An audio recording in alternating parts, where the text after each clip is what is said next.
Bueno, buenas noches. Es una alegría para la Iglesia Metodista, acá en Mercedes, reiniciar esta actividad anual del foro. Un pensador de muchos siglos atrás, en un proverbio bíblico decía que el corazón del prudente adquiere conocimiento y el oído del sabio busca el conocimiento. Eso es lo que esperamos en esta noche, porque hemos sido convocados por un tema relevante, no solo para nuestra sociedad, sino para la sociedad de muchos países. Y la intención de esta congregación de la Iglesia Metodista es que podamos conocer más de todo lo atinente a este tema tan delicado que puede y debe ser analizado desde diferentes áreas. Es probable que salgamos de aquí con inquietudes, dudas y certezas. Agradecemos a todos los que de una manera o de otra han hecho posible que nos encontremos aquí y a todos ustedes que han desafiado el tiempo y han creído que no iba a venir más lluvia y que podrían acompañarnos.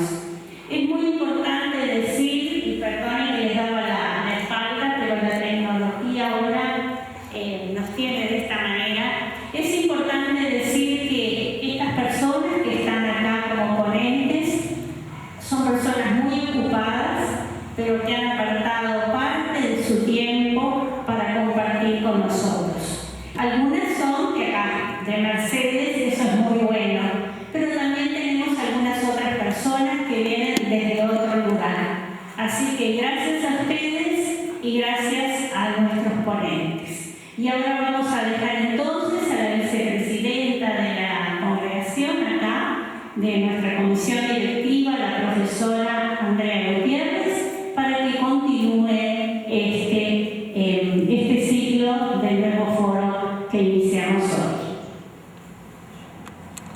Muchas gracias, pastora. Quería recordarles que el pasado 5 de octubre, con 57 votos a favor, la Cámara de Diputados aprobó el proyecto de ley que legalizaría la eutanasia en Uruguay.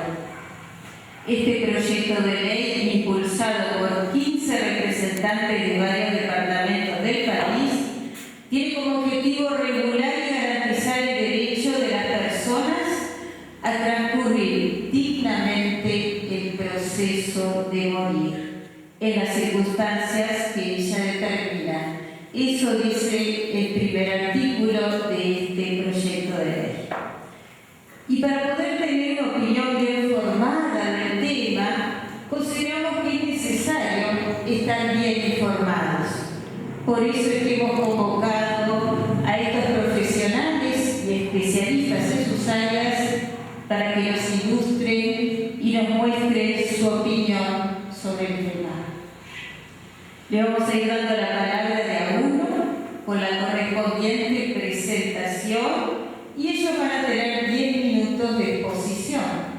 Al finalizar, abriremos el espacio al público para preguntas y comentarios. Si quieren hacerlo en voz alta, les acercamos el micrófono y si no, va a estar Timón, un muchacho que va a tener papelitos para que ustedes escriban la pregunta. Invitamos a todos los presentes a silenciar sus celulares para que no haya interrupciones en las exposiciones. Y bueno, vamos a comenzar con la licenciada Florencia Salgueiro. Florencia es licenciada en Relaciones Internacionales, magíster en Ciencia Política, investigadora y docente de Derechos Humanos de la Facultad de Derecho de la UNLAD, miembro del grupo Empatía Uruguay. Y ella va a ser que nos va a introducir el tema presentando la nueva ley y todo lo correspondiente. Así que, bienvenida.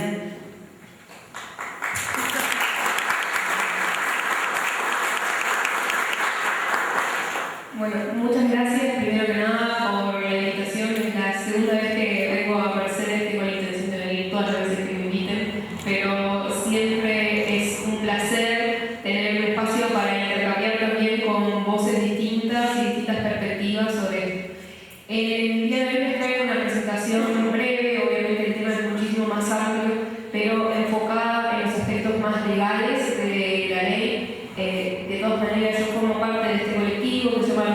Uruguay, que es una organización de la sociedad civil sin fines de lucro, independiente de cualquier otro organismo, que está formada por personas que tenemos visiones muy distintas sobre un montón de cosas, pero tenemos en común que creemos que la eutanasia en Uruguay debería ser un derecho.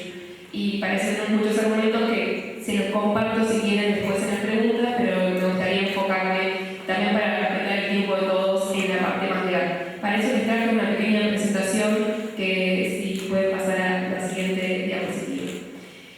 En principio, el proyecto de ley de eutanasia se marca en la legislación que sigue estando vigente y en algunas partes de la legislación que se derogan, pero es importante saber que hay partes que van a seguir estando vigentes. Dos de estas que las traigo porque me parece que son ilustrativas de como el espíritu de la ley y que también enmarcan lo que se va a estar legislando, si es que así lo quieren nuestros representantes, tienen que ver primero con la asistencia al suicidio y con el homicidio piadoso. No sé por qué. Primero la asistencia al suicidio, que va a seguir siendo un delito. Esto no se deroga porque Uruguay es un país donde el suicidio es una problemática muy grave, donde queremos desincentivar el suicidio y por lo tanto esto va a seguir siendo un delito para todos los casos que no sean los excepcionales que la ley prevé. Por lo tanto, no es una cuestión que esté relacionada tal vez con la salud mental o con que una persona esté triste o pierda las ganas de vivir, porque en esos casos va a seguir siendo un delito asistido.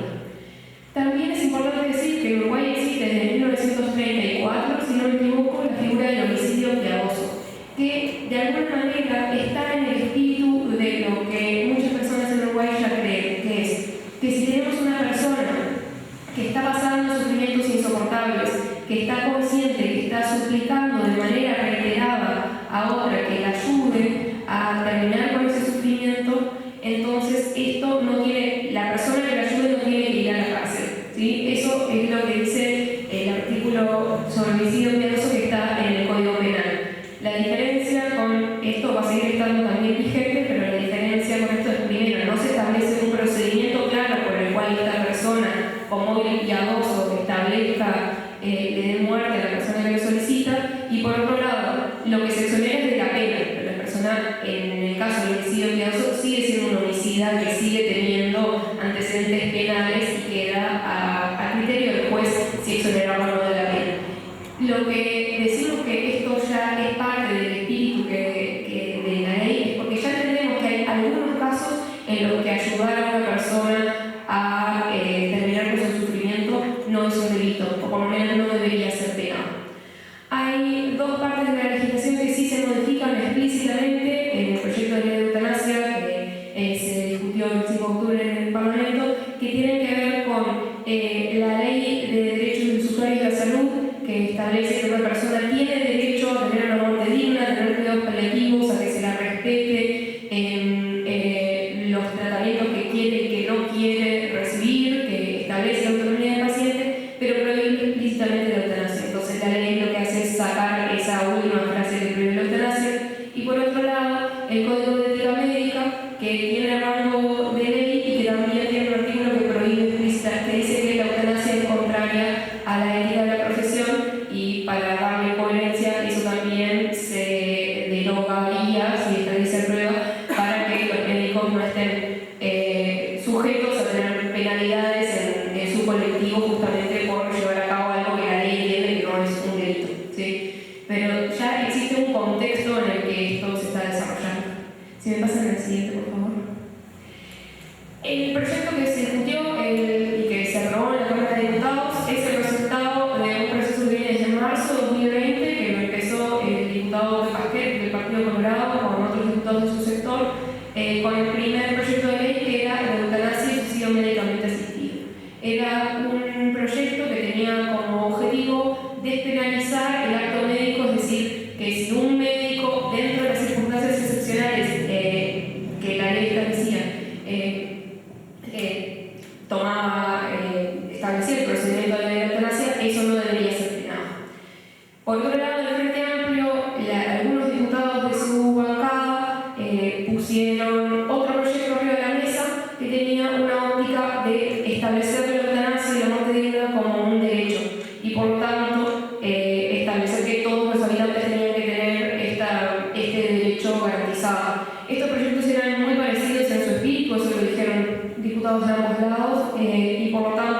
se hizo un proyecto unificado que es el que se votó el 5 de octubre, que tiene ambas cosas, tanto la despenalización para los médicos como, por otro lado, establecer la eutanasia como un derecho. Si me pasan una, por favor. Entonces, la otra es una imagen nomás del proyecto, se lo puedo compartir, está publicado en la página del Parlamento, no se va a ver bien. Pero lo más importante de este proyecto es, primero, que además de pasar por la Comisión de Salud, que estuvo desde marzo de 2020 recibiendo delegaciones, algunas de ellas más de una vez, para escuchar lo que tenían para decir sobre esto, tanto delegaciones de médicos como colectivos de la sociedad civil, entidades religiosas, parte de las facultades, bueno, para escuchar que expertos internacionales incluso, para escuchar qué tenían para decir sobre estos proyectos de ley. Bueno, todo esto llevó al camino del proyecto unificado que finalmente se votó y pasó a la Cámara de Diputados. Ahí incluso también se hicieron nuevas modificaciones que tuvieron que ver con propuestas de diputados del Partido Nacional y del Partido Colorado para cambiar algunos términos de la ley. Y finalmente se terminó votando, se fue con 57 votos, que fueron todos los del Frente Amplio menos 1, 8 votos del Partido Colorado, 6 del Partido Nacional, el diputado del Partido Emergente y el del Partido Independiente. Si me pasan al siguiente. La clave del proyecto, el espíritu del proyecto está todo contenido en su artículo 2, que establece, esto fue lo que costó más afinarlo, porque justamente es lo que establece quiénes tendrían derecho a esta prestación. Y se establece básicamente que esto, de otra manera, me lo dijo un diputado que es médico, Luis Galo, que dijo que si fuese por él, la eutanasia se aplicaría solo a 3 grupos de personas, que serían aquellas que tienen cáncer terminal, que ya no se puede curar, que ya pasó por todos los tratamientos, que está fuera de lo que se puede llegar a aliviar, aquellas que tienen enfermedades neurodegenerativas como es la esclerosis lateral amiotrófica, esclerosis múltiple, un Parkinson que esté torturando a la persona, o personas que estén tetraplégicas. Para que estos 3 grupos se viesen contemplados en la ley, es que se establecieron básicamente 2 hipótesis. Siempre estamos hablando de una persona para preguntar que es adulta y que está consciente, pero además tiene que tener o una enfermedad incurable, irreversible, que está en su etapa terminal, o una enfermedad que sea incurable, irreversible y que además le esté causando sufrimientos insoportables desde su punto de vista. Y siempre con una calidad de vida que esté disminuida y que progresivamente vaya deteriorándose. Si me pasan a la siguiente, por favor. 2 minutos. Yo sé. Algunas de las claves en esto es que tiene que ser una persona que sea adulta, que tiene que ser una persona que está consciente y solo si no está ni en coma ni tiene ningún tipo de demencia y tampoco si está siendo presionada por su familia. O sea, se trata de un adulto en su propia reflexión y su propia como individualidad. Además de esto, tiene que haber 2 opiniones distintas de 2 médicos que tienen que garantizar que está dada tanto la condición de la enfermedad como la condición de que la voluntad no sea ni apurada, ni presionada, ni confundida, y además tiene que haber 2 testigos y un periodo de reflexión. Además de todo esto, se establece que va a haber una comisión que va a hacer la revisión de los casos para, en cualquier caso que haya una desviación de esto que se establece en la ley, que entre las otras figuras que tenemos por ahí, ¿sí? Homicidio, homicidio piadoso, asistencia al suicidio o demás. Si me dan una más y ya termino. Lo importante es que esto no establece ninguna obligación y siempre está basado en que realmente sea la persona adulta y consciente y enferma la que está pidiendo esto, y de todas maneras se establece también la libertad de los médicos de negarse, de objetar a esto. Si bien, según una encuesta de equipos, el 82% de los médicos están a favor de que esto se legalice, no hay una intención de obligar a nadie a llevar a cabo un procedimiento que obviamente está reñido con muchas creencias ideológicas. Entonces sí, lo que se hace es establecer que las instituciones de salud tienen que garantizar que nadie quede por fuera de esto, ¿sí? Tenía una diapositiva más sobre los plazos y demás, pero en principio lo único que es importante es que se establece un plazo de 10 días de reflexión para que no sea que una persona un día se sintió mal y pidió la eutanasia, sino que tiene que mantener su voluntad. Son 13 días como mínimo, pueden ser incluso más los médicos, más los testigos, ¿sí? Esto todavía le queda mucho camino por delante porque se va a ver en senadores, que tal vez se le hagan modificaciones, va a haber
profesión, ¿no? Un lugar donde uno tiene que hacer todo lo que está al alcance con lo que tenemos para salvarle la vida a una persona, y en el otro polo acompañar a vivir dignamente a alguien hasta que se muere. Yo no uso el término de morir con dignidad o el proceso de morir, porque en realidad es vivir con dignidad. La muerte es un momento y el proceso es la vida hasta que te toca morir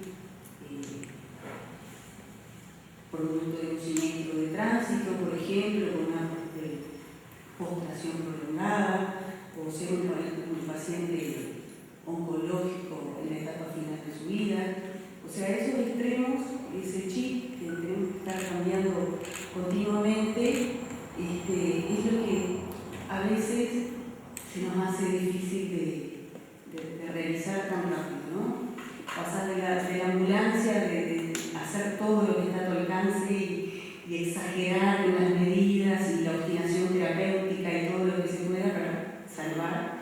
Y por el otro lado, a veces frenamos todas esas intenciones, porque justamente encarnizarse en los tratamientos o realizar tratamientos fútiles que no van a llevar al paciente ni a una mejor calidad de vida, ni a una mejoría clínica, no tendría mucho sentido. Entonces, el chip se hace difícil de cambiar y es complicado tener una posición como colectivo cuando estamos entrenados para trabajar en este polo, o si te gusta poder trabajar en este otro. Nosotros estamos entrenados desde chiquitos para salvar vidas. Ni siquiera estamos entrenados y nadie nos dice que se nos van a morir. Nadie nos dice que nuestros pacientes nuestros, que uno nos hace tan propios, se van a morir. No estamos entrenados para eso. Recién ahora, hace un par de años, en la facultad empiezan los cuidados paliativos como una asignatura incipiente, ¿no? Pero nosotros no nos entrenan para que se nos muera la gente, ¿no? Entonces, si bien está ese 82%, a mí no me entrevistaron nunca a ver qué opinaba yo, ¿no? Con mi ideología política, con mi ideología religiosa, mi creencia religiosa, ¿no? Es como llamar un poco a la reflexión, ¿no? de esto que vamos a intentar dialogar y compartir. Se nos hace difícil, uno se enfrenta en estos 5 años, que es mi poca experiencia que he tenido con los pacientes del final de la vida. Solo recuerdo uno que pidió morirse. Hemos tenido muchos pacientes. En la actualidad asistimos a 434 pacientes en Maceió. Algunos son de otros. Uno solo pidió morir, que por favor lo matara, así textual, que no daba más. Tiene un sufrimiento tremendo, un sufrimiento físico, ¿no? Un paciente oncológico se había diagnosticado recientemente un cáncer de colon, tenía muchísimo dolor terminal y pedía morirse. Y creo que sí, yo hubiera pedido morir también. Hablamos después que te calme el dolor, después que puedas hacerme cargo de tu sufrimiento físico, conversamos. Y en el 95% de los casos, el dolor, que es uno de los síntomas más frecuentes, principales, con medidas muy básicas, muy sencillas, que cualquier médico general de cualquier lugar de este país debería estar entrenado, puede solucionar el dolor físico. Estoy hablando del 95% de esos casos, ¿no? Por supuesto, el Señor los 20 minutos que estaba liado y tenía muchas cosas para resolver, en temas laborales, herencias, cuestiones familiares, mucho aspecto, no solo el físico para resolver. Pero bueno, hay un 5% que es mucho más rebelde a veces de los tratamientos. Hay dolores que no son físicos, hay dolores morales, hay dolores espirituales. Y acá nos enfrentamos un poco a esto de que, claro, tal vez si a estas personas, a estos pacientes, no tuvieran acceso a ser aliviados de alguna manera, moral, espiritual, física, seguramente iban a morir.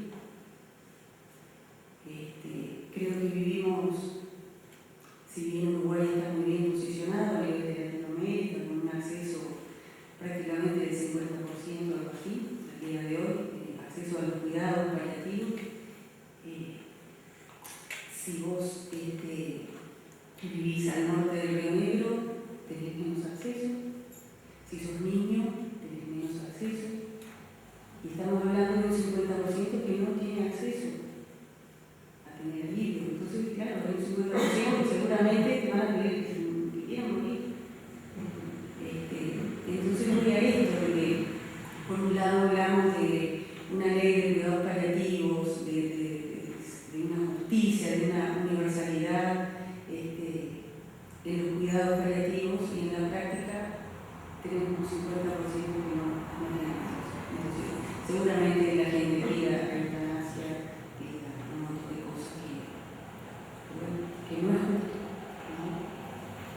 La dignidad es inherente al ser humano, la dignidad no te la va a sacar la enfermedad. Y no vas a morir con dignidad, vas a vivir dignamente como has vivido y según tu biografía. Eso es lo que te hace digno.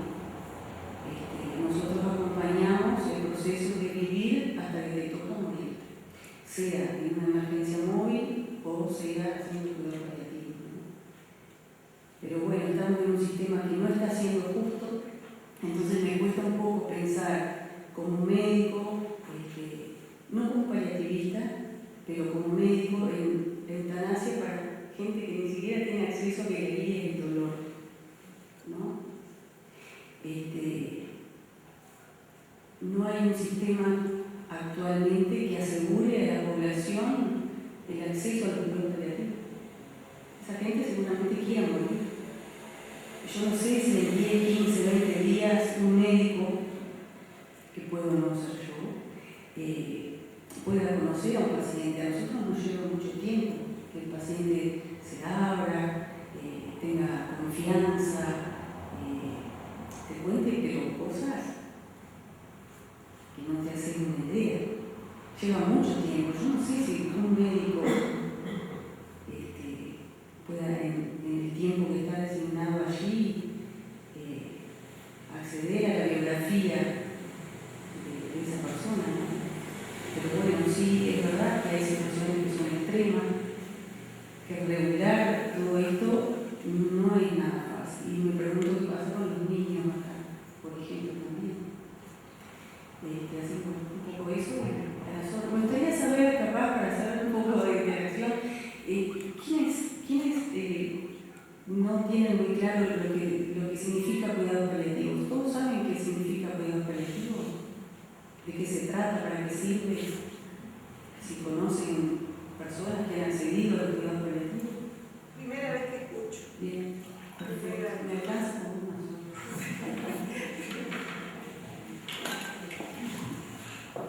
Bueno, muchas gracias por tus palabras, Josefina, que veo que vienen del corazón y de la experiencia, ¿no?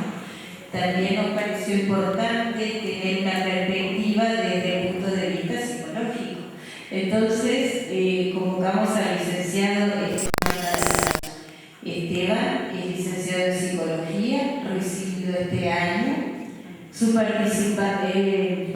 práctica andado fue en salud mental en el Hospital de Mercedes de enero de 2020 a febrero de 2021, y además está terminando una especialización en terapia sistémica de familias y parejas. Así que bienvenido, Esteban.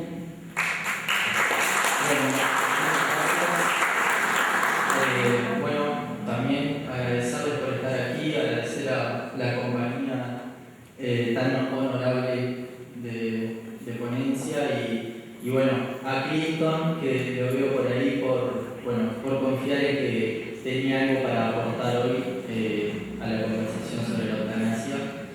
Yo principalmente voy a leer porque me cuesta mucho elaborar un relato extenso y no quería estar como muy desordenado, así que básicamente voy a leer.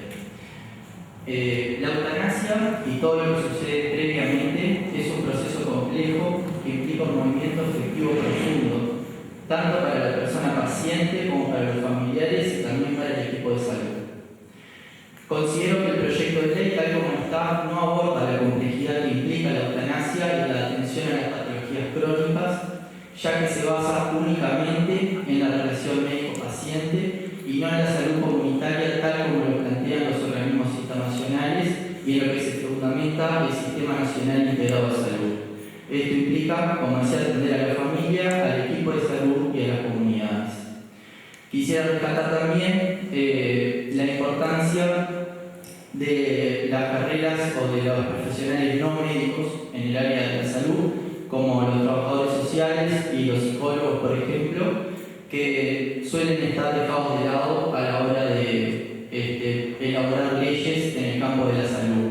La salud no es solamente un cuerpo biológico, sino que es también un proceso biopsicoambiental, biopsicosocial, que incluye lo afectivo, las relaciones interpersonales. Decir que cuando alguien muere, muere también una parte nuestra, y cuando alguien sufre, sufrimos también nosotros. Quería empezar con una breve anécdota. Los otros días, ya hace como 2 semanas, estaba con mi compañera y con mi tía paseando, y mi tía me pregunta si me acordaba del departamento en el que vivió mi madre al principio de los 90. A lo que le respondí que no, porque yo en ese momento no era vivo. Nos dio gracia por esto de no ser vivo, ¿no? Porque el chiste revela el punto en el que aparece lo absurdo. Qué loco pensar que todos los que estamos acá en algún momento no vivimos. Lo que no quiere decir que no hubiera vida ni que estuviéramos necesariamente muertos. Porque la vida y la muerte no son excluyentes, ni la ausencia de una quiere decir necesariamente la otra. Lo que quiero decir es que la muerte no es exclusivamente la detención de un cuerpo biológico, sino que es lo que sucede en el mundo social que nos rodea una vez que el cuerpo perece. Porque somos cuerpos, pero no cuerpos aislados, como decía, cuerpos que sienten lo que otros cuerpos y dependen de los otros para sobrevivir y también para morir. Tener o no una muerte digna, ahora yo diría una vida digna, después de escucharla. Depende de este entramado social en el que estamos. Llegamos entonces a que la vida y la muerte nos excluyen. La vida está llena de muerte y de la muerte también puede brotar vida por montones. Acá una primera declaración en torno a la eutanasia. Debemos pensar en una eutanasia para la vida, para la salud y no para la enfermedad. Esto es hacer del morir un proceso vital. Porque la eutanasia no es un deseo vacío de morir, sino el ejercicio de la vida en una decisión que no es solamente individual, sino colectiva. Porque ocurre en el seno de una familia y en el marco de una relación profesional, no solo con un médico, sino con un equipo. Acá, evidentemente, también estoy de acuerdo con lo que decía Joselina en relación a la necesidad de los cuidados paliativos como un derecho y que esta decisión, como ella decía, en un estado de dolor y de sufrimiento, digamos, biológico importante, una persona puede desear morir, pero después de superar ese dolor, puede tener que resolver otro montón de cosas que luego de resolverlas puede incluso continuar con un deseo, con un pedido de una eutanasia que puede hacer parte también del ejercicio propio de la vida. Esta relación equipo, o sea, digamos, de pensar el entorno como constituido por partes médicas, por parte de atención a la salud, por parte de familiares y por partes comunitarias, incluyendo también aspectos religiosos, de creencias, no está considerado en el proyecto de ley, como decía antes. La vida y la muerte están sucediendo ahora de diversas maneras. Debemos afirmar la vida y su potencia. Ese es, me parece a mí, el trabajo de quienes estamos en el ámbito de la salud, así como también evitar la enfermedad, que es la manifestación en vida de la muerte. Como decía, no se trata solo de un cuerpo biológico, sino lo que hacemos con lo que representa. Se trata de historias que se inscriben en un linaje familiar, en un linaje médico, en un linaje comunitario. Aprendizaje y enseñanzas de un padre, de una madre, de una tía, de un referente que se va y que nos dejan un pasado hecho de recuerdos, relatos y pertenencias. Pero también se trata del presente, lleno de futuro, que podemos elaborar a la hora de hacer algo con este hecho social que llamamos muerte. He aquí entonces algunos desafíos que trae la regularización de la eutanasia, que tienen que ver por un lado en el campo educativo, ya que se trata de lograr un diálogo sobre la muerte y el morir que no tenga que ver con una exposición determinada de una forma de pensar sobre la muerte, sino la elaboración conjunta de qué significa para nosotros morir, para nuestro entorno, la pérdida y la falta del otro como cuerpo físico y material. Por último, otro desafío es en el campo de la salud, evidentemente, a través de la elaboración biopsicosocial de un duelo, biopsicoambiental de un duelo, en una familia que sufre este duelo de forma adelantada, con la persona allí tomando una decisión que es una decisión digna, como decía, y es la decisión del ejercicio de ella de vivir. De vivir, valga la paradoja, a través del deseo de la muerte y de la detención de la vida como cuerpo biológico, pero no de la vida como proceso relacional. En este sentido, los profesionales de la salud debemos acompañar este momento tan doloroso, procesando el sufrimiento que se manifiesta, pero que nace del cariño y el amor hacia la persona que ya no estará. Bien. 3 puntos finales que tienen que ver con rescatar la dignidad de la persona que está sufriendo y que puede decidir sobre sí misma, acompañar a la familia y los equipos de salud en este proceso en el que respetar la dignidad de la persona es ponerse a disposición para ejecutar su última voluntad. Muchas gracias.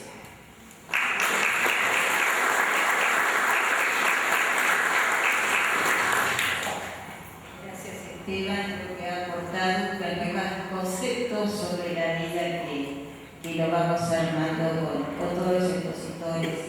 Y bueno, desde el punto de vista ético-teológico, convocamos a 2 teólogos pertenecientes a distintas denominaciones.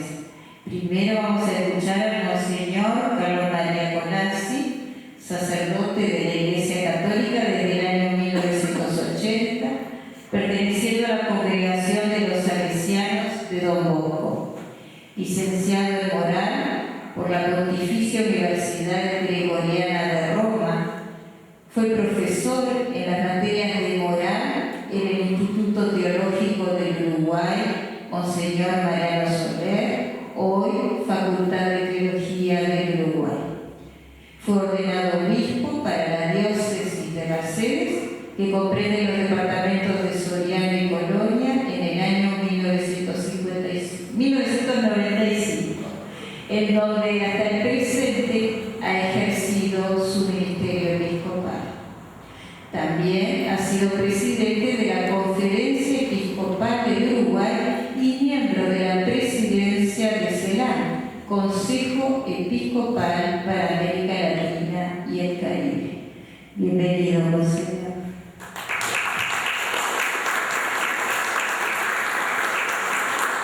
Muchas gracias por la invitación y volver a esta casa que aprecio y quiero mucho, porque no me olvidaré nunca que el culto del centenario de la Iglesia Metodista de Mercedes fue invitado a hacer la predicación.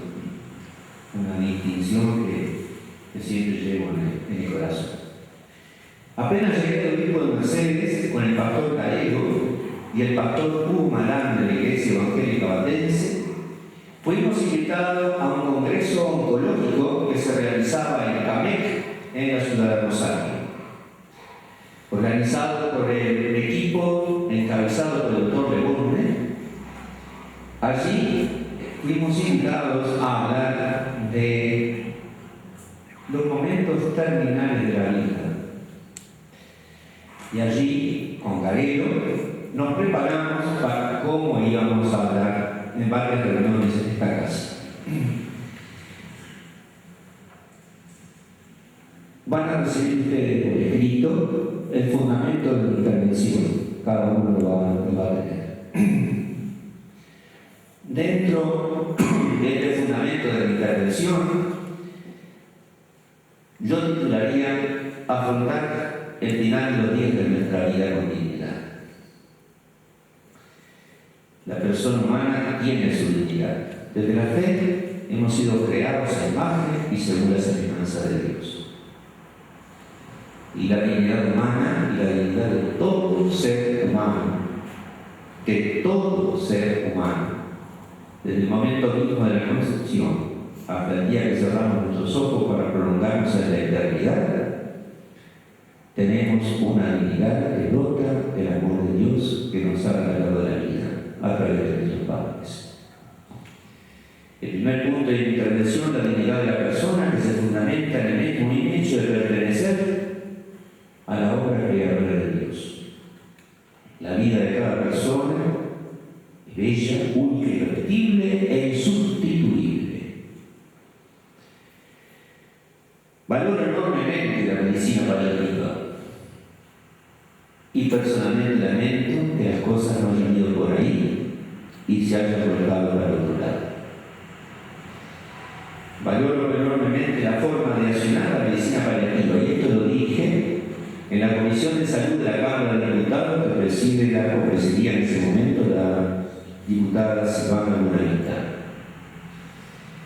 La dignidad de la persona y el valorar el accionar de todo aquello cuidado colectivo para vivir y morir con dignidad. Dentro de eso hay cosas que tenemos que distinguir en claridad de conceptos. El proyecto de ley, que ya tiene media sanción parlamentaria, tiene un objeto que se manifiesta en el artículo primero, que dice que la ley tiene como objeto regular y garantizar el derecho de las personas a transcurrir dignamente el proceso de morir. Eso que es clarito el objeto que se está persiguiendo. El problema sí después lo logramos, porque llegar a la meta implica un camino. Hay cantidad de cosas que tenemos que saber distinguir. Cuando llegué a Mercedes visitando barrio Artigas, me encontré con una señora que se llamaba Amanda Pérez, fundadora de varias casitas de promoción humana en el barrio de la Parroquia de San Juan. Y ella me dijo: obispo, soy el dolor personificado. Nunca había pensado en la viejita me hablara así. Me acuesto, me duele, me levanto, me duele, camino, me duele, me duermo y me duermo de cansancio, pero no se va el dolor.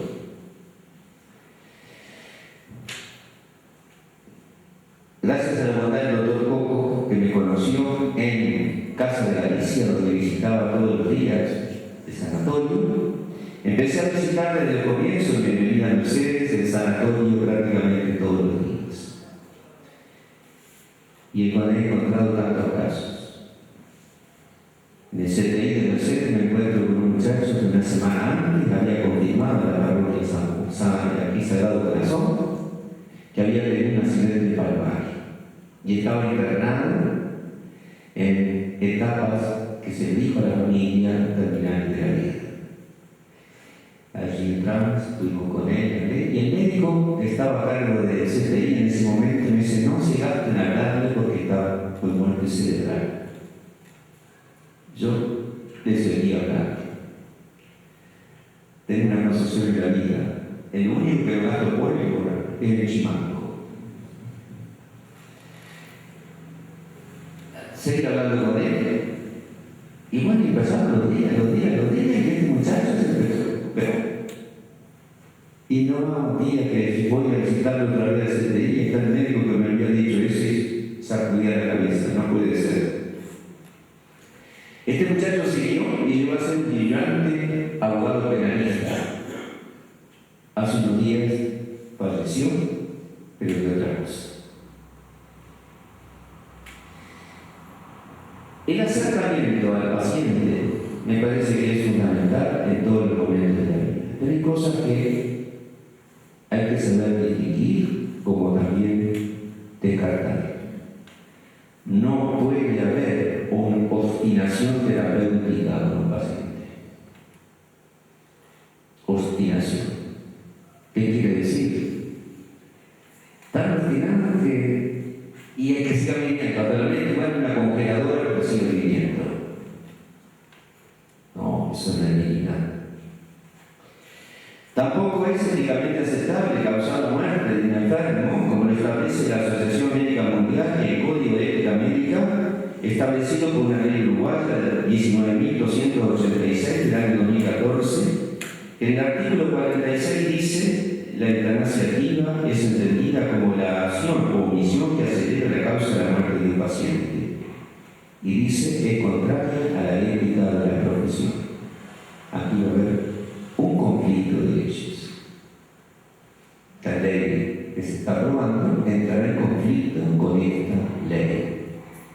Y tendrán que aclarar los abogados qué significa una ley, un código de ética y además un código a la manera del Código Civil con la intervención que se pueda tener. Eso es un problema jurídico. Yo me sigo refiriendo al tema. La negativa de no entrar en una acción de eutanasia es distinto de una sedación paliativa. Incluso si la sedación paliativa se tuviera un doble efecto, y ese doble efecto pudiera tener un efecto que provoca la muerte, pero no se busca en la intencionalidad, que es lo que aquí está puesto de manifiesto. ¿Qué intención pongo? Y en eso de la intención que ponga está todo el problema, a mi modo de ver. Y desde ahí, desde la intención, el valorar absolutamente la vida humana. Desde la fe, yo contigo, tocar a las personas, tocar a Dios. Y tocar a Dios me pone en aquella actitud del Evangelio, cuando uno de estos se lo hiciste, a mí me lo hiciste. Es decir, un fundamento teológico.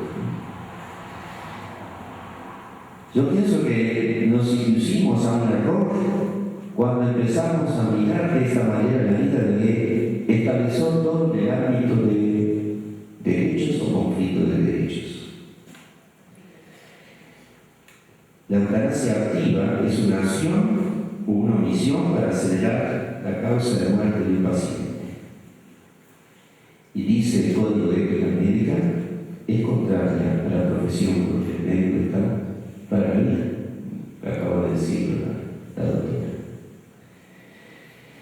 El derecho a vivir que todos tenemos y que hay que cultivar y tratar de siempre potenciar, porque te rompe el corazón cuando te encontrás con uno que está tirado en la calle durmiendo o que no tiene para las necesidades básicas fundamentales y que pueden estar todas insatisfechas.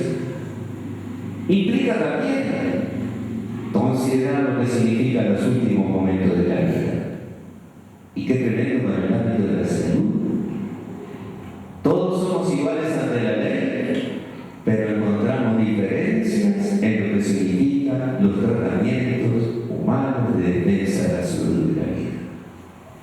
Y eso es contrario a la ética católica. Derecho a vivir. Y en eso del derecho a vivir nos pone esa actitud fuerte que tenemos que ser servidores de la humanidad y de la vida en todos los momentos y en el acompañamiento. ¿Cuántas veces he tenido que vivir y irme a dormir pensando en el sufrimiento que he encontrado en tantos hermanos? Pero cada día veo con gran alegría cómo se alivia el sufrimiento. Pero una cosa es aliviar sufrimientos y otra cosa es la forma como alivia. Y entonces aquí entramos en las diferencias y por lo cual contra de todo aquello que sea eutanasia. Muchas gracias.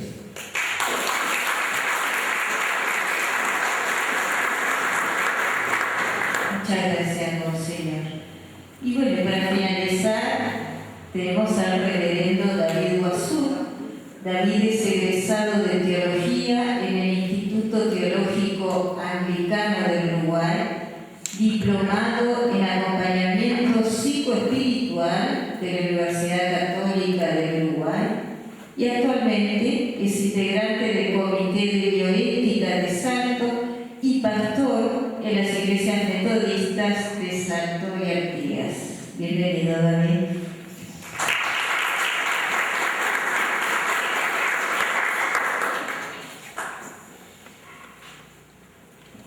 Buenas noches. Agradecer la presencia de ustedes, agradecer a la Iglesia Metodista de Mercedes por la invitación que gustosamente aceptamos, en la convicción de estar contribuyendo con nuestro aporte a un diálogo sincero, profundo, respetuoso, que a su vez permita fortalecer y profundizar nuestra democracia.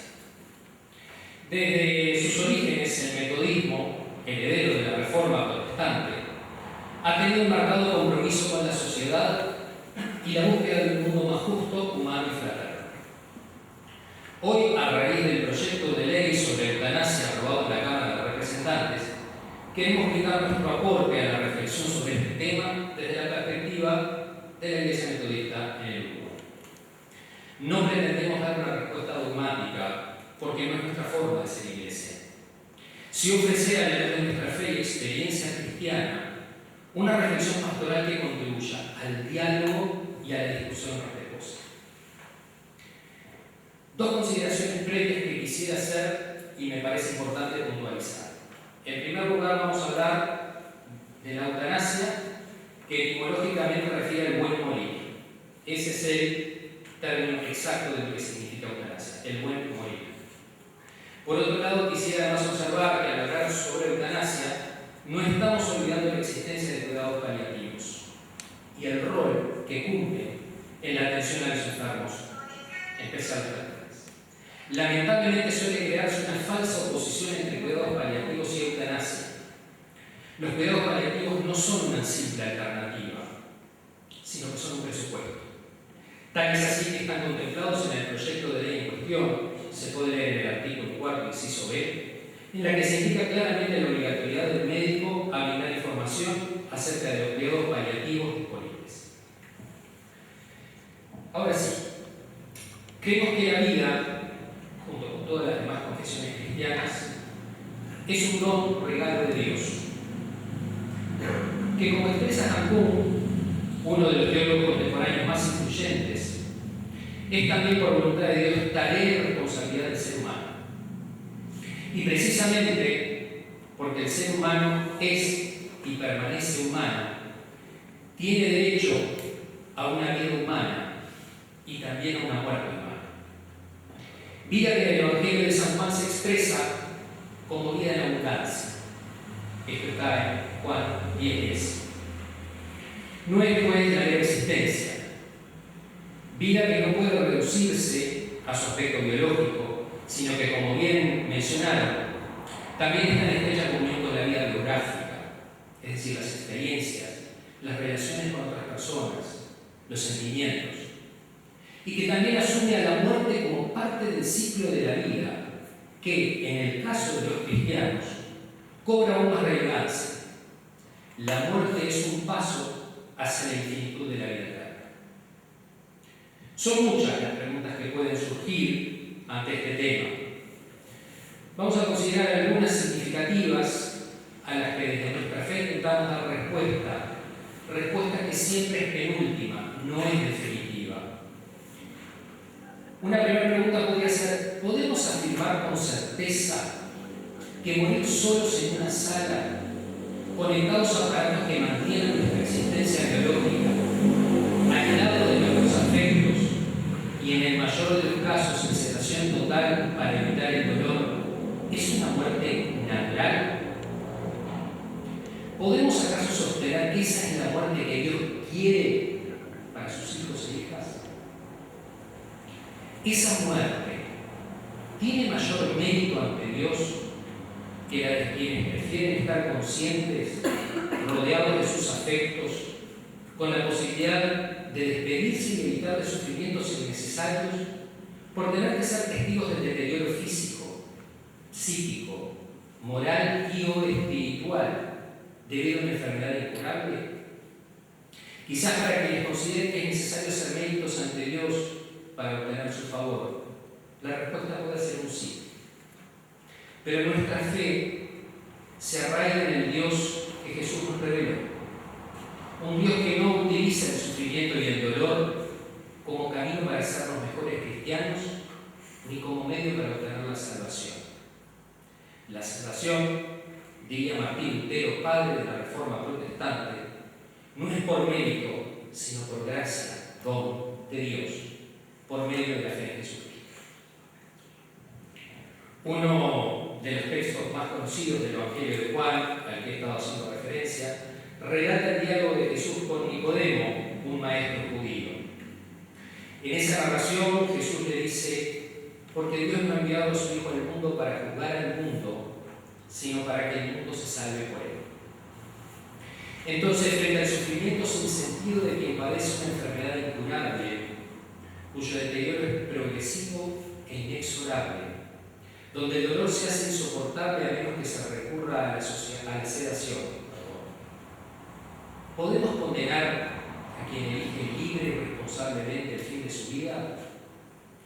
Como iglesia seguidora de Jesucristo, creemos que nuestra tarea no es la de condenar, sino la de acompañar a quienes nos soliciten a vivir dignamente el proceso de morir, hasta el morir y en el morir. A descubrir la presencia y el amor incondicional de Dios, que nos invita a cuidar la vida al vivir y también al morir. Hans Jung, teólogo al que ya hice referencia, dice lo siguiente en uno de sus libros, Morir con dignidad, un alegato a favor de la responsabilidad. Y lo pongo como un motivador, como algo que nos puede ayudar a reflexionar, aunque no necesariamente estemos de acuerdo. Dice: precisamente porque estoy convencido de que estoy destinado a otra vida nueva, me considero como cristiano con la libertad otorgada por Dios de participar en la determinación de mi morir, del modo y momento de mi muerte, en tanto me sea concedida esa posibilidad. Una responsabilidad digna de seres humanos sobre el morir forma parte de una muerte digna de seres humanos. Y esta afirmación no implica desconfianza o soberbia ante Dios. Antes bien, una inquebrantable confianza en Dios, que no es un sádico, sino el Dios misericordioso, cuya gracia es eterna. Con esta breve presentación, decía, queremos aportar a un debate respetuoso que contribuya a profundizar nuestra democracia, a que se pueda percibir que no necesariamente religión y ciencia están en lugares antagónicos, y fundamentalmente a ofrecer nuestro pensar teológico encarnado en el sufrimiento de quienes deben atravesar una enfermedad terminal, para que puedan hacerlo dignamente y en libertad. Durante muchos siglos la voz de la Iglesia se imponía como ley moral, y hoy sigue siendo una de las grandes tentaciones a las que nos enfrentamos, el pretender imponer una determinada ética universalmente. Pero vivimos en sociedades plurales, donde no todos son cristianos, porque quienes profesan otra religión y muchos no profesan ninguna. Entonces se hace imprescindible el diálogo honesto y sincero con los demás actores de la sociedad, abiertos también a escuchar la voz de Dios desde quienes no forman parte de nuestro colectivo o de nuestra comunidad, porque no creemos ser los poseedores de Dios ni de la verdad absoluta.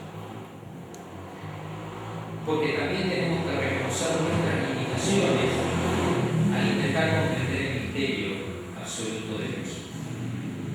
Afirmamos una vez más que defendemos la vida y el uso de los cuidados paliativos en todos los casos de enfermedades terminales, pero no juzgamos ni condenamos a quienes en circunstancias de dolor y deterioro extremo toman la decisión meditada y responsable de poner fin a su existencia, ni a quienes participan en el proceso. Es nuestro deseo que surjan otras instancias como estas. La Iglesia Metodista siempre va a estar dispuesta a ofrecer su aporte en la confianza y seguridad de un Dios que en Jesús nos revela que nada de lo humano le es ajeno. Muchas gracias.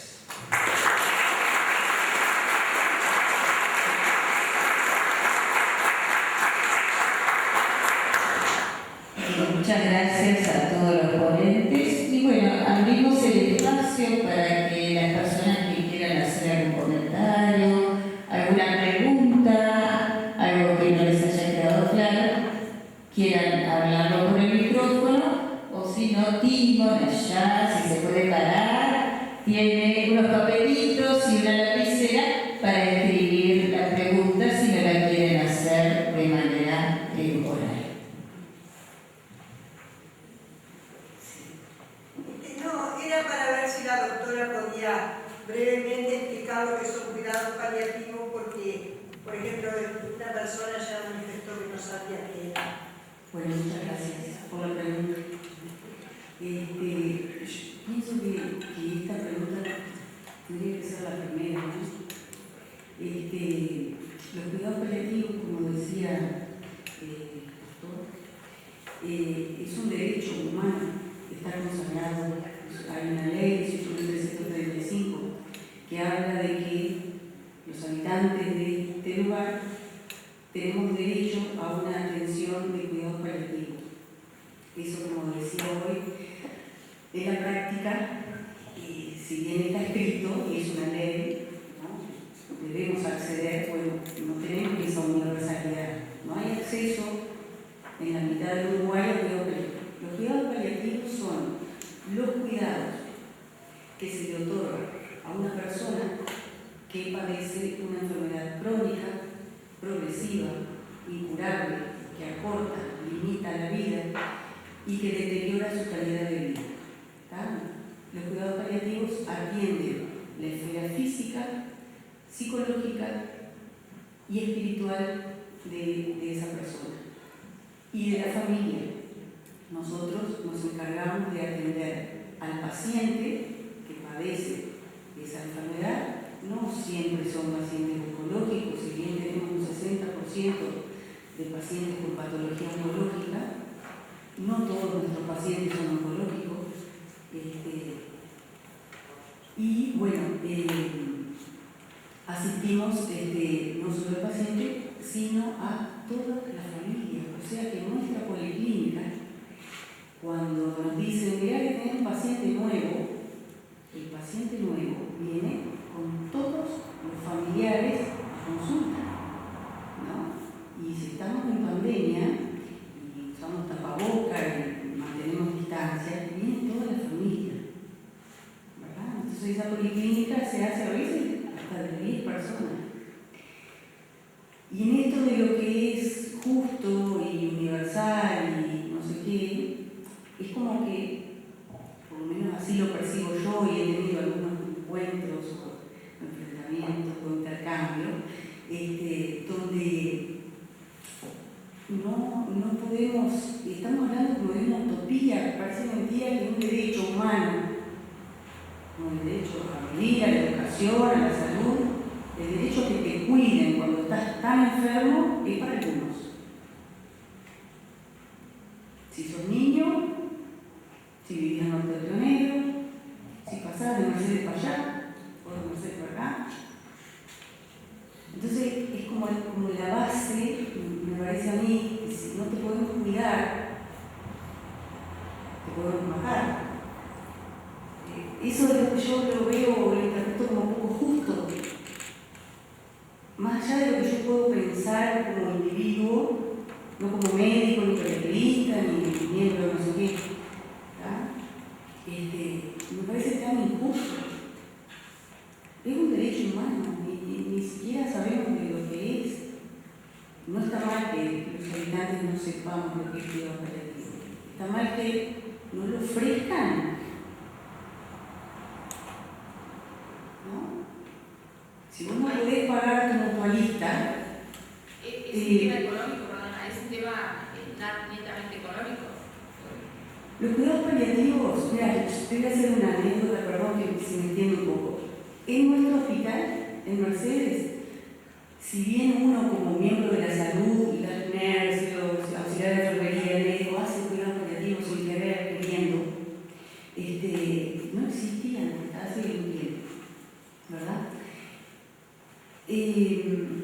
Nos pasaba que veíamos en la ambulancia, en la emergencia móvil, gente, ¿no?, con sufrimientos extremos, que llamaban un día, otros llamaban al otro día, los terminábamos llevando, trasladando para la puerta de emergencia. Esos terminaban internados, porque en la puerta de emergencia había un dolor y con unos sufrimientos que internar, que estudian, ¿no? Y se llenaba la sala de personas que, si le ofrecemos buen cuidado paliativo, esa gente no está en la sala. Cuando vamos a proponer a las direcciones, no hay plata. Cuidado paliativo lleva plata, porque actualmente somos 2 personas que hacemos cuidado paliativo para ACE.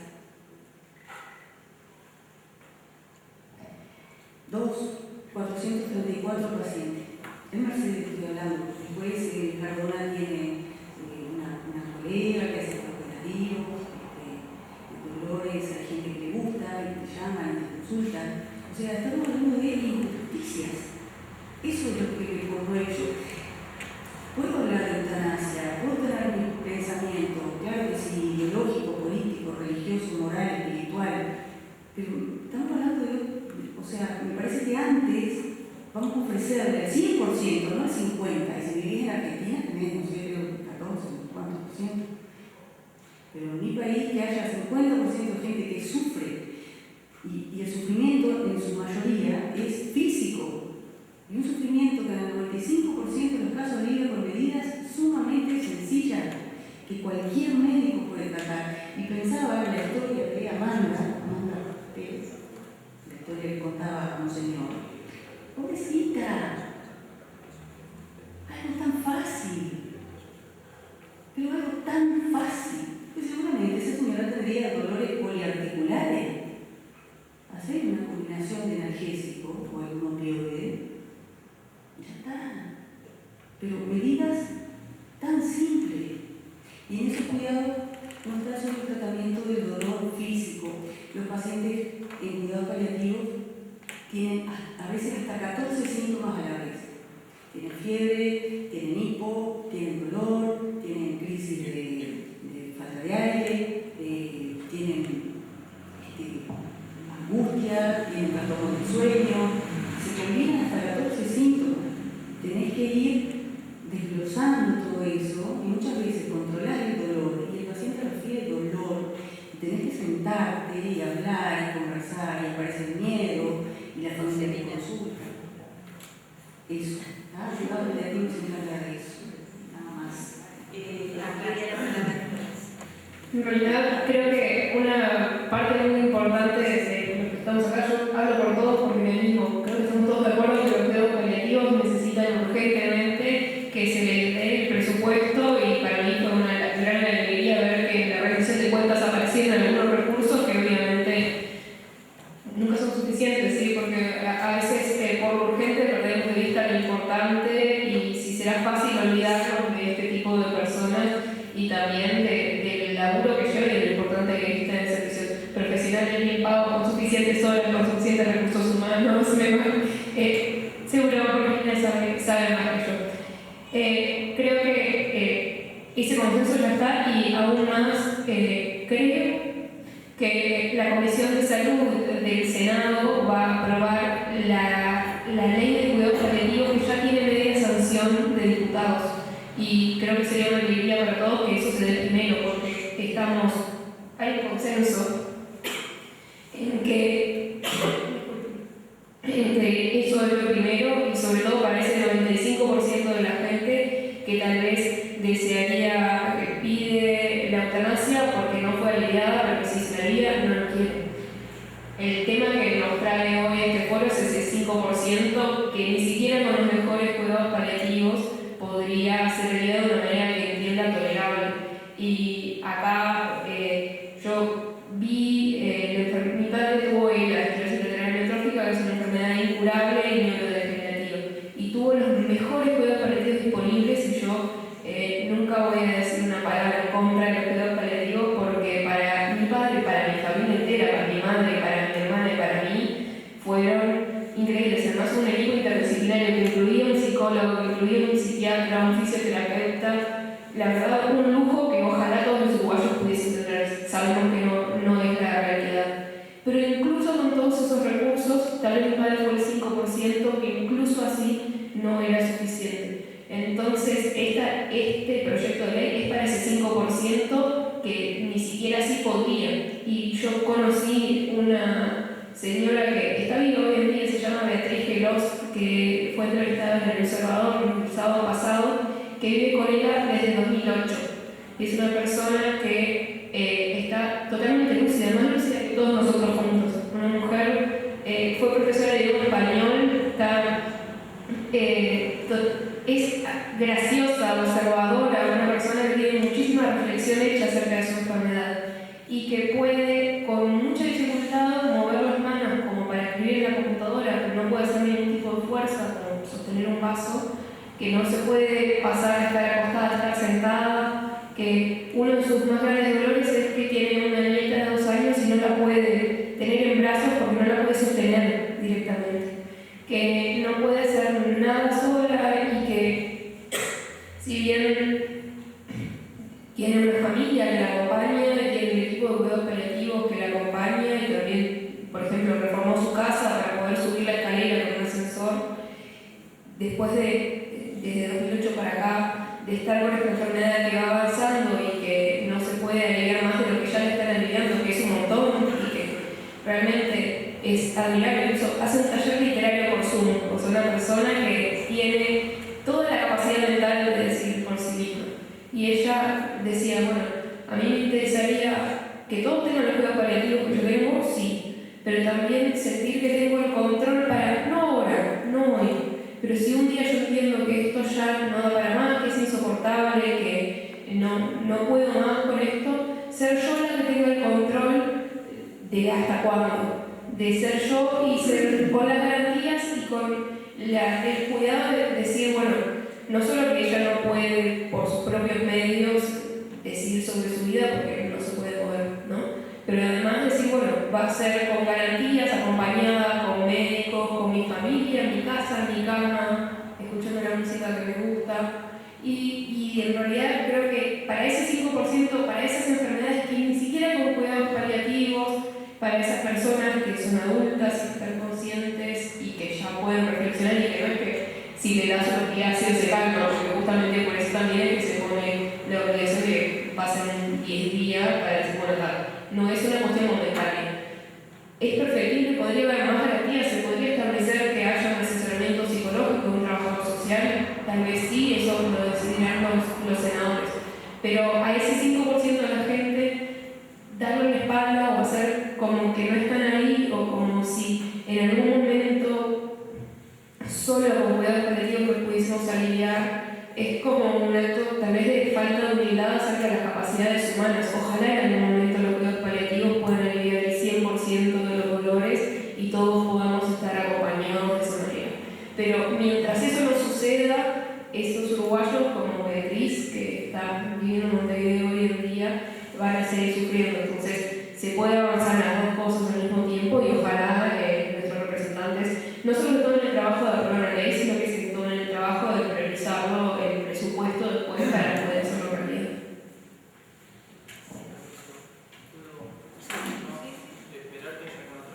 Sí, ¿hay alguna otra pregunta?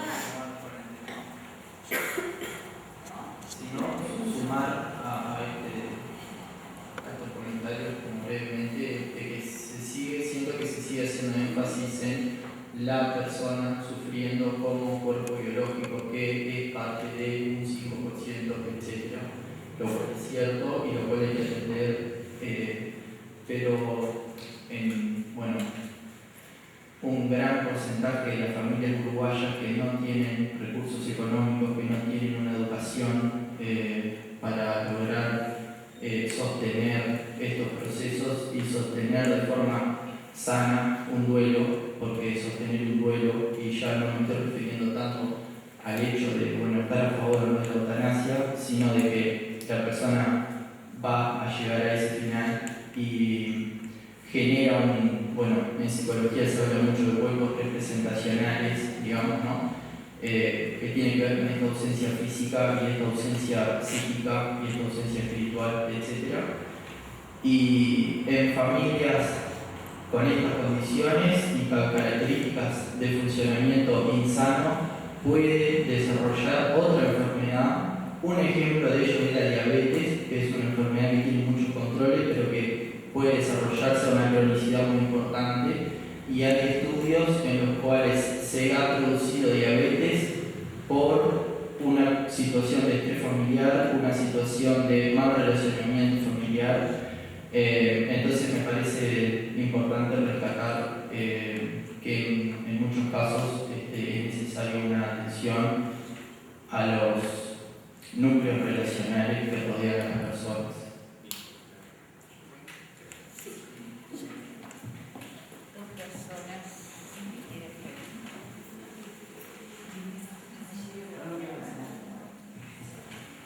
Simplemente es una preocupación porque todo lo que está sucediendo en este problema de la eutanasia y el asunto de los cuidados paliativos. Yo estuve en la experiencia de un familiar con cuidados paliativos y, como dice la señorita, excelente. Pero lamento que sepamos mucho de eutanasia, se esté hablando mucho de eutanasia, que todo el mundo sabe, desde chiquitos sabemos lo que es la eutanasia, y no se habla de cuidados paliativos, porque hay gente que lamentablemente no sabe lo que son los cuidados paliativos.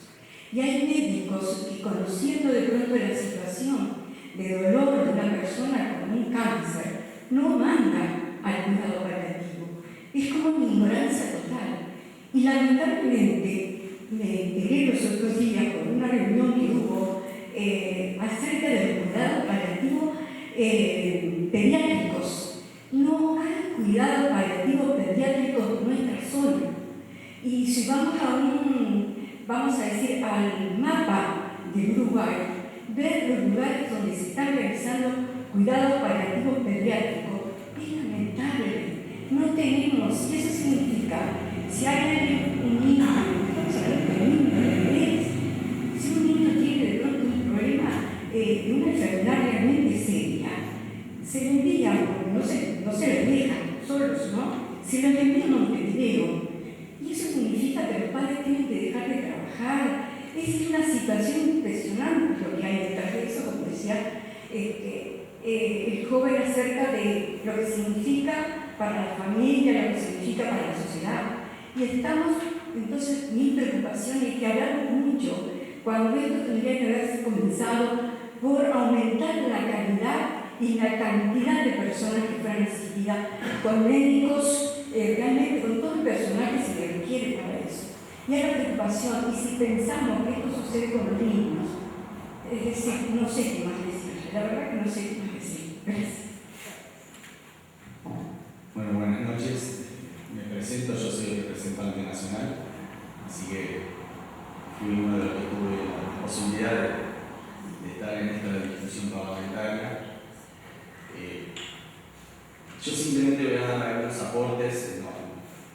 Yo estoy en contra de la eutanasia, primero voy a decir, pero puedo comprender perfectamente, tal vez Florencia no me conoce, pero conozco lo difícil que fue para ella la pérdida de su papá con una de las enfermedades más jodidas, más crueles, como es la esclerosis lateral amiotrófica.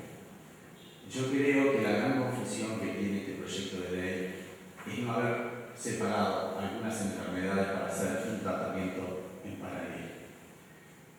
No podemos dejar de reconocer que, como bien decía Florencia, esa enfermedad, hay una etapa de la enfermedad que por más cuidado paliativo que se reciba, la persona se cansa de vivir y por ese motivo específicamente es que pide morir.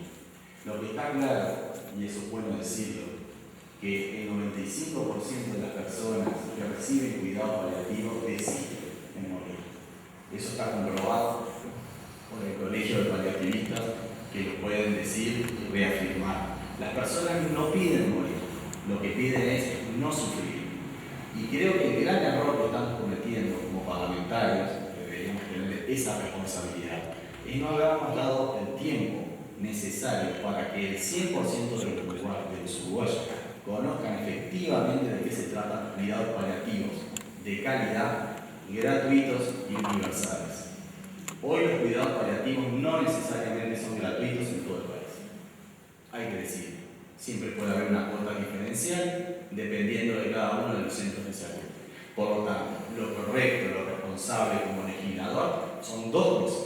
Una, haber conocido con profundidad qué decía la letra del proyecto de ley. Y se los puedo decir, me hago cargo de mis palabras, que la mayoría de los legisladores, la mayoría no, algunos legisladores no tenían conocimiento en profundidad de la gravedad de lo que dice específicamente la letra. No vamos a entrar en la parte filosófica, pero lo que dice la letra: personas mayores de edad, psíquicamente aptas, que tengan patologías crónicas. Acá veo que hay médicos, saben cuántas son las patologías crónicas, irreversibles e incurables. Todas las patologías crónicas son irreversibles e incurables.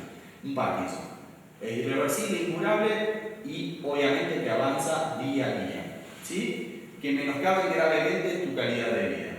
¿Quién puede decir? ¿Qué doctor está formado para decir que tengo un sufrimiento insoportable, no un dolor insoportable? Un sufrimiento insoportable que menoscabe gravemente mi calidad de vida.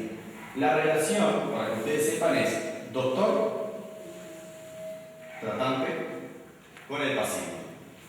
Pero quien toma la decisión no es el doctor tratante, es el actuante.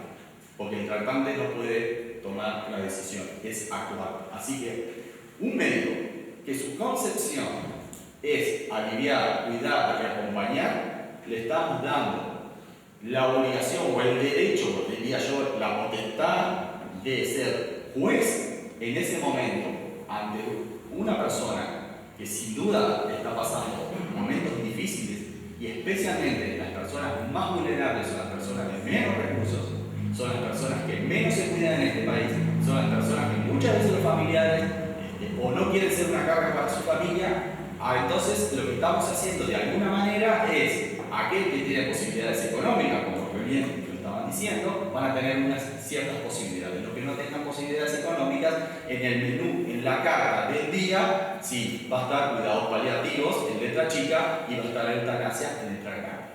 No podemos ser sumisos de no entender y comprender que en este mundo y en esta sociedad, en una sociedad de descarte, en una sociedad donde tenés fecha de caducidad, en una sociedad donde estamos evaluando la vida según tu capacidad de productividad.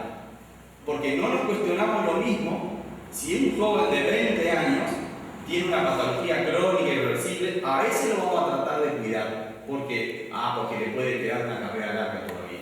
Entonces, las personas más mayores, que la vida vale lo mismo, que es un derecho humano fundamental que hay que defender hasta lo último, le estamos diciendo, de alguna manera le estamos poniendo hasta una herramienta que psicológicamente lo va a terminar complicando, porque sabe que esa herramienta está, ¿sí? Porque hoy no está, le vamos a generar un doble sufrimiento. Y lo que es indigno es matar a una persona. Porque acá muchas veces en la discusión parlamentaria, ojo, no estoy hablando de lo que se dijo acá, yo hago un poco lo que la discusión, que las personas tienen que morir con dignidad. Pero morir con dignidad no es matar a una persona. Morir con dignidad es acompañar a una persona en los momentos más difíciles y que aliviarle los sufrimientos y los dolores. El gran problema, y esto es políticamente hablando, es que muchos de los legisladores votaron en base a las encuestas de que la mayoría de las personas están a favor de la eutanasia. Y acá, señores, hay un tema político y de voto, y eso hay que decir. Yo hablé con muchos de mis corregionarios y de otros partidos que cuando les demostraba, mire que acá se abre una puerta igual como las que se abrió en Bélgica. En Bélgica, mayores de edad, ahora bajaron a 12, la discusión ahora está hasta un año, y ahora hablan de la eutanasia psiquiátrica. Tenemos que tener cuidado en una sociedad donde nuestros hijos no se relacionan con una persona, un ser humano, se están relacionando con una máquina, donde los sentimientos se van perdiendo. Yo simplemente alerté como legislador que no podemos conseguir nunca la eutanasia desde el momento que no conocemos los cuidados paliativos. Entonces, si hubiéramos dado un tiempo prudencial de 5 años para los cuidados paliativos, de calidad, gratuitos, que realmente lo reciban cada una de las personas sufriendo en su casa, porque en temas monetarios es más barato para los sistemas de salud trabajar y cuidar a ese paciente que tenerlo en los centros de salud con los costos que todos sabemos y por lo que todo eso significa. Por lo tanto, es inconcebible la eutanasia sin conocer lo que son los cuidados paliativos. Vuelvo a decir, hay un pequeño porcentaje, que yo diría que es mucho menos del 5%, como bien lo decía Florencia, que hubiese necesitado un tratamiento especial. Pero acá le estamos dando el derecho a todos. Porque una cosa es despenalizar la eutanasia. Despenalizar la eutanasia era el proyecto del doctor y diputado Pepe Paquet, compañero corregional, de marzo del 2020, cuando él dijo que iba a presentar ese proyecto. Despenalizar la eutanasia no le da el derecho a nadie. Legalizar la eutanasia da el derecho al eutanasiable a solicitar su muerte. A lo que vamos. Después también se habla de las libertades. ¿De qué libertad estamos hablando si la libertad en definitiva la tiene el médico? En decidir vos sí, vos no. Ah, vos no, vos sí. Las vías valen ¿por qué? ¿En base a qué? Le vamos a decir a un médico que tome la decisión, que no es como decirle al arquitecto que haga mal un edificio para que se termine cayendo. No están formados para eso. Y es peor aún, y es bueno que lo sepan, si el médico hace una presión de conciencia que no quiere practicar la eutanasia, él podrá decidir bajo su orden que lo haga otro personal bajo su orden. No, ni siquiera dice quién como bien lo dijo el diputado Luz. Podés llamar a un familiar que venga a hacer algo, podemos llamarlo al bombero que está enfrente, ni siquiera habrá que es un personal de la salud. Así que, ¿quiénes van a terminar, como siempre, en la primera línea de batalla? El pobre enfermero. Subordinado. Va a tener que venir, mirar a los ojos al paciente porque está jodido, ¿no? Está jodido. Darle una inyección letal y lo mata. Eutanasia no es igual, perdón que me entiendan, pero me gusta este tema. Eutanasia, sí, redondeo. Pero es bueno saber algunos conceptos. Hoy la gente piensa que la eutanasia ya se practica y la eutanasia no se practica. Es un acto deontológicamente correcto, que es un acto médico correcto, avalado justamente por los derechos y las obligaciones que tienen los usuarios de la salud, o por la ley de voluntad anticipada, en el cual en los momentos terminales se lo cede y por el avance de la enfermedad la persona muere. Pero es muy diferente a terminar con una persona. Yo simplemente digo y advertí en la Cámara, y yo simplemente estoy dando un toque legislativo al tema, es los riesgos de aprobar casi como un fast express de esta ley, eutanasia, que como bien dicen los americanos, time is money, el tiempo es dinero. Por lo tanto, cuanto más tiempo te tenga en el centro de salud, es más dinero. Por lo tanto, advierto que lo que va a suceder, y lo tengo clarísimo, es, si sos costoso, este es el menú de ti, eutanasia. Muchas gracias.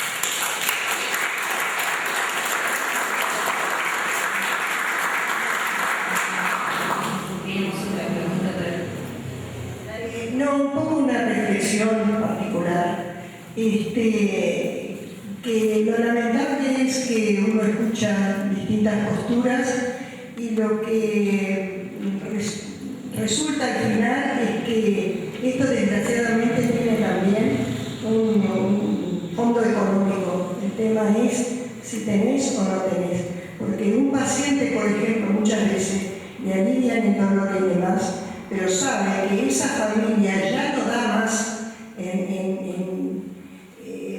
en todo sentido, ¿no? Ni emocionalmente, ni económicamente, que han dejado trabajos, han postergado estudios, hay un montón de cosas que llevan a que la persona que ya sabe que no, su vida no va a tener una mejor calidad, que va a estar aliviado del dolor y demás, cuidados paliativos lo atiendan, pero el tema es que ya todo el entorno está muy enfermo y dice, bueno, vamos a terminar aquí, hasta acá llegó mi vida, ya es bastante, mi familia. Ese es el tema, ese es el tema. Cuando la familia no tiene resuelto ni la parte médica, ni la parte física donde tenerlo, si tiene una cama articulada, si tiene un colchón para evitar las escaras, cuántas personas están para darlo vuelta, para higienizarlo, para atenderlo, para estar en la noche cuidando si tiene un vómito, si tiene algo. Esa parte es la que a veces lleva a la persona a decir hasta acá. O sea, y la internación tampoco es la solución, porque si lo que procuramos es que la persona viva ese tiempo final de la mejor manera, va a ser siempre acompañado por la familia. Y cuando hay personas que tampoco tienen familia, o la familia es una persona tan mayor como él, la cosa se complica. Esas cosas son las que ni las leyes ni nada la van a contemplar, y que es lo que lleva muchas veces a que la persona diga, bueno, por suerte vino esta ley. Yo pienso, primero debió haberse aprobado la ley de cuidados paliativos. Yo acá estoy hablando en mi postura personal. Yo he tenido muchos casos, y eso vengo del Grupo Oncológico Golondrina, en este momento soy la presidenta, no hablo en nombre del grupo, pero sí de la experiencia que tenemos de las necesidades que a veces tienen las familias.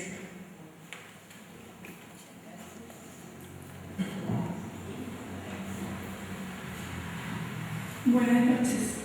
Yo simplemente quiero hacer una reflexión porque me parece que fuimos convocados a un foro sobre eutanasia y se ha desvirtuado un poco la discusión. Porque me parece que desde el comienzo nadie dijo que era excluyente los cuidados paliativos ni que no hubiera que atenderlos. Y en este momento, en la última parte de las exposiciones, parece que son contradictorias una y la otra. Y me parece que no sé, a lo mejor estoy entendiendo mal. Sí estoy de acuerdo que hay que atender cualquiera de las dos y que, por lo que entendí, esta ley de eutanasia es para esa parte de la población para la que no alcanzan los cuidados paliativos. Simplemente eso. Gracias.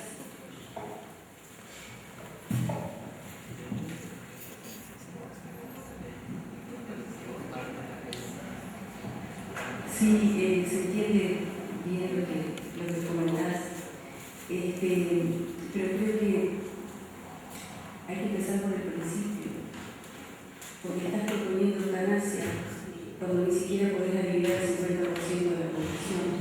Te queda un montón de gente afuera que le va a hacer eutanasia porque no pudo acceder. Entonces tenemos que ir al principio de la historia. Y me parece que hay muchas cosas para frenar la ley. Ese debate de eutanasia me parece bárbaro. Y voy siempre a decir esto, más allá de la postura particular que uno pueda tener. Estamos desatendiendo, el Estado está desatendiendo al 50% de la población, y yo le estoy ofreciendo una ley que es baratísima. Porque tener cuidados paliativos para otro 50% es carísimo, porque voy a precisar muchísimos recursos humanos, porque preciso entrenar gente.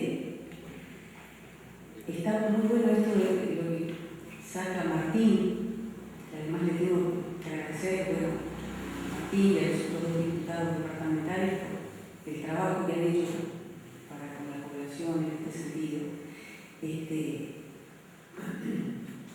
Me queda muy raro poder ofrecer una ley que puede ser, sí, cómo no.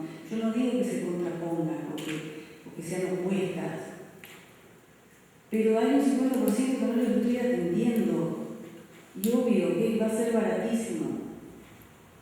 resuelve lo que dice acá la señora, lo resuelve él mismo el sufriente. Es genial. Bingo. Porque invertir en recursos humanos y tener psicólogo es andar de mendigo. Tengo que mendigar. Por suerte tenemos un equipo, no de paliativos, de psicólogos paliativistas, como deberíamos tener. Son los psicólogos del hospital. Y por suerte tengo asistentes sociales, cuando lo recontra preciso. ¿Ah?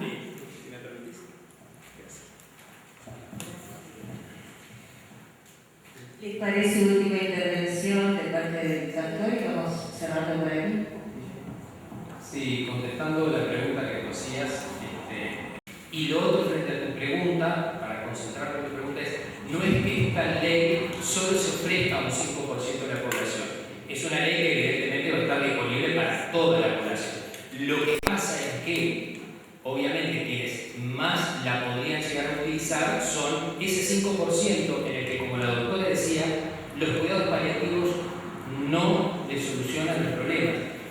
Y además puede haber quienes, aunque le solucionaran sus dolores, que son más que físicos. Desde mi fe yo tengo que decir, creo que como parte son mucho más que dolores físicos, puede elegir no atravesar un proceso de deterioro en el cual, no sé, el caso del padre de Florencia, gente que ha atravesado con metástasis, no quiera. Bueno, esta ley también está para eso. Nosotros desde nuestro lugar, como decía, respetamos la decisión de cada uno, estamos 100% de acuerdo con los cuidados paliativos y ojalá, y agradezco que hayan estado presentes, se pongan las pilas para que haya más presupuesto, pero respetamos la decisión de quien va por otro camino, y nuestro rol desde la fe es acompañar a la persona independientemente de la decisión que tome. Muchas gracias. Bien. Y para finalizar, le pedimos a la pastora que cierre simplemente un agradecimiento y recordamos el folleto que nos aporta el Monseñor, que Timo Martínez lleva tratando de entregar. Bueno, muchas gracias a todas, a todos que nos han acompañado y en especial a todos los ponentes. Podemos decir que nos vamos realmente habiendo aprendido, cosas que a veces ni siquiera habíamos pensado. Y realmente ha sido un foro, y que disculpen, en algún aspecto es cierto, se nos ha ido un poco de lugar y quizás alguna intervención demasiado prolongada, pero bueno, todo es para aprender un poco más sobre este tema. Y queremos dejarles unos obsequios a los 5 ponentes, agradeciéndoles con un aplauso.